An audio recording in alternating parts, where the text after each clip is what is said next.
Bismillahirrahmanirrahim. Assalamualaikum warahmatullahi wabarakatuh. Alhamdulillahilladzi nazzala al-furqana ala 'abdihi liyakuna lil 'alamina nadhira. Wa huwa alladzi ja'ala al-laila wan nahara khilfatan liman arada ay yadhakkara aw arada syukura. Asyhadu an la ilaha illallah wahdahu la syarikalah.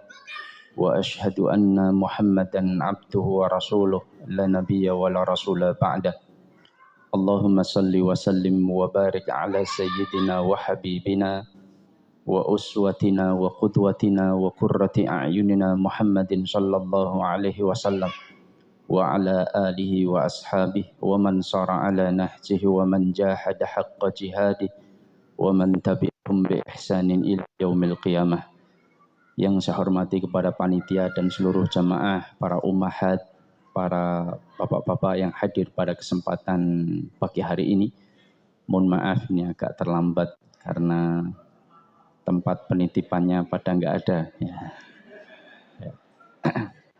Maka ini saya bawa yang dua ikut eyangnya kemarin. Ya. Alhamdulillah kita lanjutkan materi kita sampai apa Ibu-Ibu? Masih di praktek yang dilarang dalam Islam. Yang dilarang karena tempatnya sudah saya jelaskan ya. Yang dilarang karena waktunya juga sudah saya jelaskan.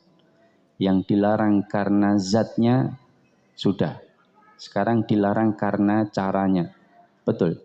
Sudah saya jelaskan? Belum sama sekali? Oh belum. Ya.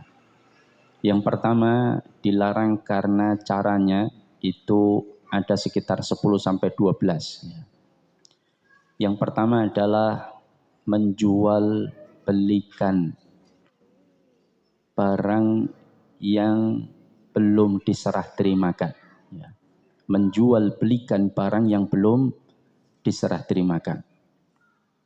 Ini praktek dalam muamalah yang terlarang. Menjual belikan barang yang belum diserah terimakan.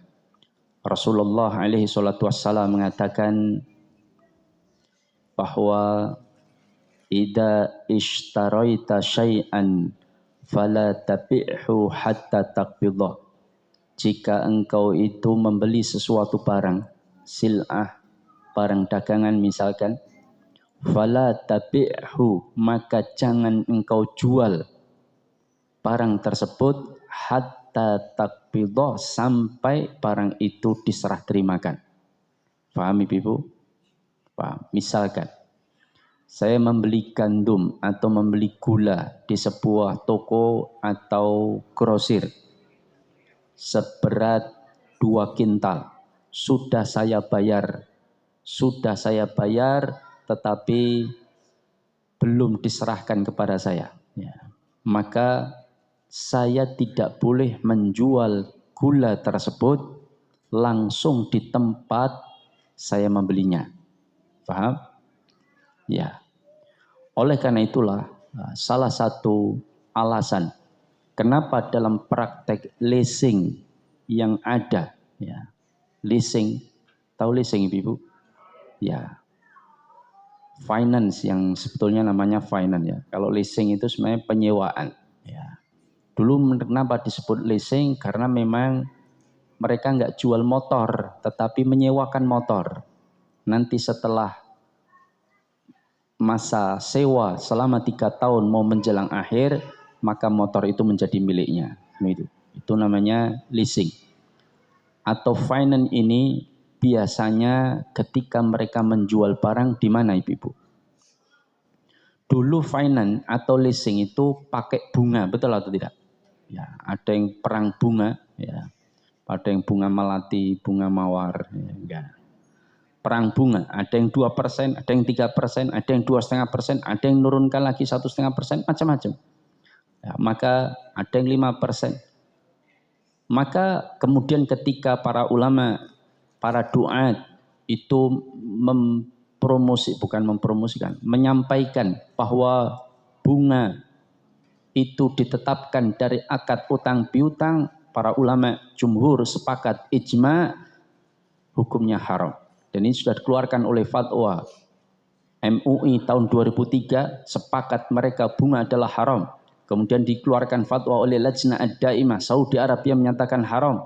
Begitu pula fatwa AAOIV 300 ahli ekonomi Islam internasional yang tergabung dalam ulama-ulama muda menyatakan juga haram. Di bawah Rabithah Alam Al-Islamiyah menyatakan haram. Dan ulama-ulama seluruhnya mayoritas menyatakan haram. Maka kalau ada ustadz doktor sekalipun mengatakan bunga halal, ini masalah. Ya. Nah, maka ya karena di YouTube saya dapat informasi itu enggak benar. Bahkan dia mengatakan mayoritas ulama menghalalkan bunga. Wah, ini enggak benar. Ini tidak sesuai dengan kenyataan di lapangan. Nah, maka jamaah dimuliakan Allah, maka mereka menggantinya dengan apa? Jual beli, Ibu. Ya, jual beli. Jadi motor di dealer itu dibeli oleh leasing. Habis itu dijual kepada nasabah. Betul atau tidak? Ya. Kita ketika di dealer itu yang milih motornya siapa? Kita kan? Yang bayari siapa? Leasing, finance kan atau bank. Maka bank menganggap kami berjual beli. Kami beli motor itu di leasing yang jenengan pilih. Setelah itu kami jual kepada nasabah dan kami minta keuntungan. Ini halal jual beli, itu alasan mereka. Itu dibantah oleh para ulama karena dalam leasing itu salah satu kesalahan cukup fatal adalah menjual barang yang belum diserah terimakan. Dia menjual barang itu di tempat dia membelinya, betul atau tidak? Yaitu di dealer. Maka itu salah satu yang dipermasalahkan oleh para ulama di antara 7 kesalahan leasing. Ya. Jadi leasing itu kesalahannya banyak, Ibu. Ada denda, ada kedoliman, yaitu ketika motor dirampas di jalan, itu ada biayanya kalau motor 1,5 juta. Kalau mobil 5 juta. Ya, itu sudah terstruktur di mereka. Kemudian belum lagi adanya lelang yang tidak sesuai dengan kaidah syariat. Ya, maka banyak nanti pembahasan leasing tersendiri. Tetapi yang jelas bahwa menjual belikan barang yang belum diserah terimakan tidak diperbolehkan. Maka salah satu praktek di lapangan terutama menjelang lebaran besar, udhiyah atau penyembelihan hewan kurban. Ternyata ada orang yang melakukan praktek menjual belikan barang yang belum diserah terimakan. Contohnya apa? Jual beli sapi, ini yang paling banyak. Ya. Jadi dia tahu bahwa dirinya itu dipercaya oleh takmir masjid. Atau bahkan dia mungkin kepala takmir masjidnya. Ya. Nah, dia dipercaya oleh umat untuk membelikan sapi. Atau paling tidak ketika dia menawarkan ke beberapa masjid, mereka percaya dan membeli dari beliau. Nah, beliau ini memanfaatkan kedudukan misalkan, lalu dengan modal 5 juta bisa untung 15 juta. Ya. Gimana caranya? Ini saya nggak ngajari panjenengan loh ya. Ya. Tetapi menjadi satu perhatian bahwa praktek ini tidak diperbolehkan. Misalkan, 1 atau 2 bulan, ya 1 bulan lah, nggak usah terlalu panjang, 1 bulan sebelum Idul Adha, maka saya dengan modal 5 juta bisa dapat untung 15 juta. Caranya bagaimana?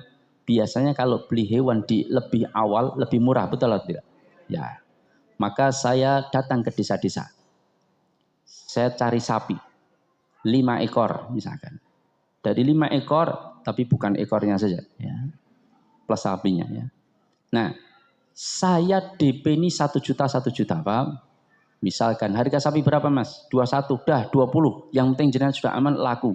Oh yaudah enggak apa-apa 20. Saya cari 5 ekor sapi. Saya DP 1 juta, 1 juta. 5 ekor. Maka saya modal berapa? 5 juta rupiah. Nanti ketika ada beberapa takmir masjid, apalagi saya ustadz misalkan, kan dipercaya ya.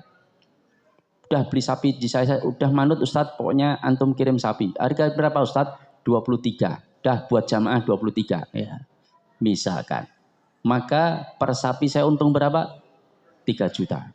Nanti Padahal sapi tadi yang sudah saya DP 1 juta, meskipun terikat tapi belum sempurna jual beli pembayarannya, itu kan belum diserahkan ke saya, betul atau tidak? Kan petani nggak mungkin menyerahkan baru dikasih 1 juta.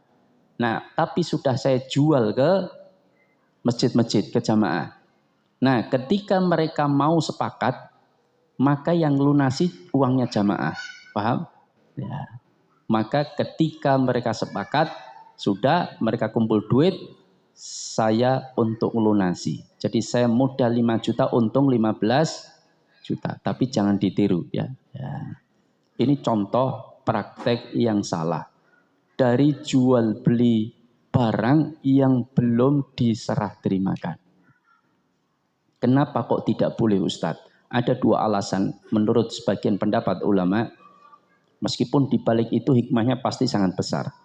Yang pertama, bahwa seorang pembeli tadi yang membeli satu barang, kemudian dijual lagi, padahal barangnya belum diserah terimakan, maka orang itu hakikatnya belum menerima resiko apapun. Betul atau tidak? Kalau saya membeli satu barang, belum diserah terimakan kepada saya, maka resiko barang itu siapa yang menanggung, Ibu? Penjual atau pembeli? Penjual. Karena barangnya belum diserah terimakan. Tapi kalau barangnya sudah saya terima, lalu saya titipkan ke seseorang, lalu hewan yang saya titipkan mati, siapa yang menanggung? Yang dititipi atau yang menitipkan? Yang menitipkan. Ya. Kecuali kalau kelalaian yang dititipi. Ya, dititipi sapi, ditinggal ke Surabaya 5 hari. Ya, enggak dikasih makan, mati. Maka yang dititipi wajib mengganti. Nah, ini tentang resiko yang belum diterima oleh pembeli, sehingga dia tidak layak mendapatkan keuntungan karena belum memiliki resiko. Alasan kedua, menghindari perselisihan dan kekecewaan dari kedua belah pihak. Kenapa? Ini pernah terjadi, Ibu. Saya nggak tahu saya pernah ceritakan atau tidak. Saya dulu tinggal di sebuah tengah kota Solo. Ya.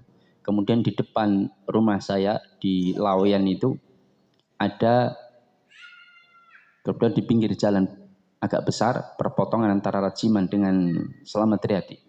Itu ada rumah dijual, luasnya 1000 waktu itu tahun 2007, itu dijual cuma 2,5 miliar. Tapi lama nggak laku-laku. Mungkin karena banyak masyarakat nggak begitu berminat. 2,5 miliar pada saat itu ya tinggi. Akhirnya ada orang yang mau membelinya. Datang dia dibayar, meskipun belum sempurna semuanya. Tapi kemudian oleh pemiliknya minta izin. Pak, saya jual rumah saya ke jenengan, tapi saya minta izin 1 atau 2 bulan untuk tinggal di sini dulu sambil mencari rumah baru. Oh, enggak apa-apa. Bayar saya juga ada yang kurang. Nanti sekalian balik nama sekalian. Oh ya, siap, selesai. Baru beberapa hari. Jenengan kalau yang punya rumah di 2,5 miliar dijual enggak laku-laku, senang atau tidak, Ibu? Senang kan? 2,5 miliar itu waktu itu ditawarkan berbulan-bulan itu enggak laku-laku. Padahal adik-adiknya sudah nuntut, kan itu harta warisan. Maka kemudian laku, senang. Saya pernah diminta untuk ikut menjualkan ya. Saya potreti itu. Saya tawarkan ke Pak D saya, Om saya, Bapak saya, kakak saya. Pada mau alhamdulillah. Cuman pada nggak mampu bayar. Ya. Itu persoalan. Nah, maka ketika laku dia senang. Saya diceritakan alhamdulillah Mas laku. Kan begitu. Kemudian dia siap-siap mencari rumah dan sebagainya. Tapi 4 hari atau beberapa hari kemudian si pembeli tadi datang lagi. Padahal rumahnya sudah diserahkan atau tidak? Belum kan? Nah, ketika dia datang lagi, ternyata datang bawa pembeli, Ibu, paham? Jadi rumahnya itu dijual lagi. Dan saat itu ternyata pembelinya mau. Ya. Kenapa? Ya.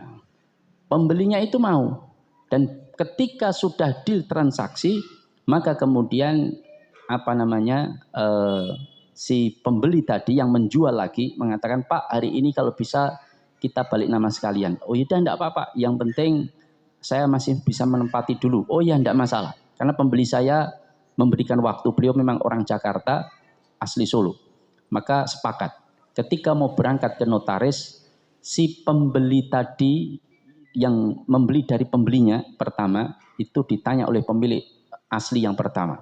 Disampaikan, Mas, jenengan beli berapa? Ya alhamdulillah ini dikiranya dia bukan yang punya, penjaga dikiranya, padahal yang punya awal. Maka saya beli ini 4,5 miliar. Ya, dan mau 4,5 miliar. Kira-kira jenengan yang menawarkan 2,5 miliar, kemudian lama nggak laku-laku, dibayar 2,5 miliar tanpa ditawar. Senang atau tidak? Senang. Tapi ketika tahu pembelinya jual lagi laku 4,5 miliar, senang atau tidak? Senang atau tidak? Tidak. Nah, itulah yang dikhawatirkan salah satunya. Ternyata betul. Ketika mendengar 4,5 miliar, terguncang hatinya, ya tidak? Ya. Tapi dia pikir mau membatalkan bagaimana, sudah transaksi dan sebagainya. Maka akhirnya kemudian dia rembukan sama istrinya. Ternyata istrinya lebih hitungan lagi, ya tidak? Ya. Perempuan biasanya lebih hitungan atau tidak? Oh ya.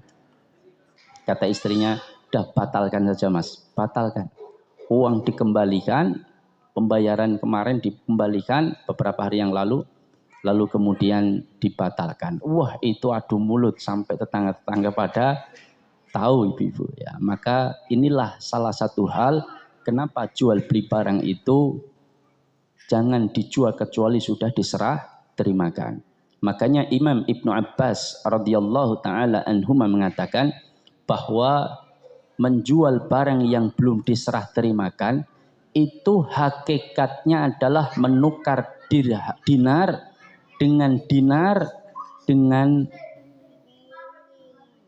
dengan nilai yang berbeda. Ya, maka itu tidak dibenarkan. Itu terjadi transaksi menurut beliau adalah salah satu bentuk riba, tidak boleh. Nah, maka jamaah dimuliakan Allah, ini yang pertama. Ini transaksi yang dilarang, yang pertama. Ada pertanyaan yang pertama ini?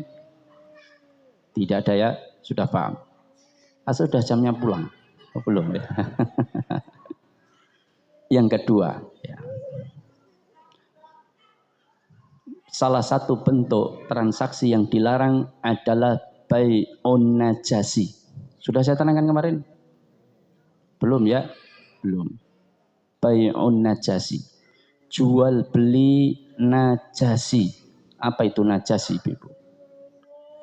Sebagian ahli tafsir mengatakan ini praktek biasa dilakukan oleh penduduk Najasi. Ya. Yaitu adalah ngentul, Ibu. Tahu ngentul, Ibu? Kalau orang Jawa ya tahu. Ngentul itu pura-pura menawar, padahal temannya penjual. Paham? Untuk